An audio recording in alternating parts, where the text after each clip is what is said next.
आज ड्युटी सकियो हैन अनि यस्तो भोक लाग्थ्यो कि मलाई अनि खाना नखाएको नि 5 दिन भयो कि मतलब अरु म खाइरहेको थिएँ भात मासु नखाएको 5 दिन भयो कि त्यहाँबाट यस्तो खान मन लाग्यो मलाई आज हैन अनि सेन्सबरी गयो विङ्स लिएर आयो अनि ट्याक्टु काटे अनि भुटे हैन काटेर त्यसपछि चाहिँ भुटे मजाले भुटे अनि प्याज काटे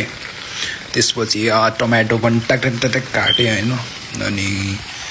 अझै मजाले रातो गराएर भुटे यस्तो रातो त्यो खाइदिनु जस्तो भयो थियो अहिले हैन अनि मसलाहरू म जस्ट हेरिरहेको थिएँ कि कुन कुन हाल्ने भनेर अनि त्यसपछि चाहिँ अनि मैले बेसार हालेँ हैन अनि